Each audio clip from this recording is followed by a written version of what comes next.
saw the title of the speech and I was so intrigued I couldn't help but wonder what Nancy Devore was going to talk about with her title, Arrested for Too Much Color.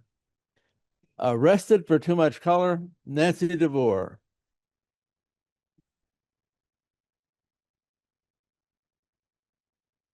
Click. That was the sound that I heard when two police officers walked up to me and they fastened my hands behind my back into cufflinks, not cufflinks, handcuffs. Exactly. I was 15 at the time, and it was a Sunday afternoon. And I had just talked to my friend about going with me up to school, to our high school, and decorating our lockers with paint. We had already decorated our lockers on the inside. Beautiful job by both of us. But there was this one boy that we just wanted to keep teasing. And we kept putting notes in his locker through the front of the door of the locker to let him know we were thinking of him, but we wouldn't sign it. So he never knew who was giving him these notes. We always would watch and see if he would turn around and look for whoever gave the note, and we'd be hiding and just cracking up laughing. Well, this time we wanted to go up to the school and paint our own lockers, the fronts of them. And when we did this, we took a bucket with us, bucket and arm, walked up to the school. The lockers were outside in an open corridor. So we could just walk up to the lockers and do whatever we wanted. And the whole reason behind this was the entire building was beige. Who does that? It has to be a color. And so we started painting the fronts of our lockers. And as we did this, the light bulb went on and I said, let's go paint Craig's locker, the boy we had been chasing and teasing. So we took the bucket over, we started going over his locker with all these great paintings of things, birds, rainbows, everything you could think of that would be important to us, but not so much to him. And then I got this brilliant idea. Why limit ourselves to the fronts of the lockers? Let's do the whole corridor with our paint that we brought with us. So I started painting all the lockers in our entire row, and I took the paintbrush, Jackson Pollock style, and went up and down the corridor, spattering paint everywhere, floors, lockers, anything that the paint could find.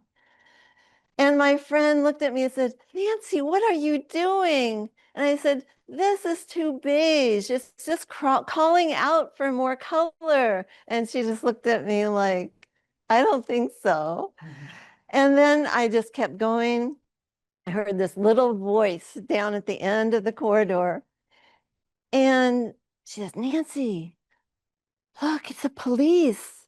And I turned around, and sure enough, there were two policemen. They weren't walking toward me. They were running toward me because you know how dangerous a paintbrush can be. So that was the story that Sunday afternoon. Now I turned around and my friend was long gone. She had just run down the other way.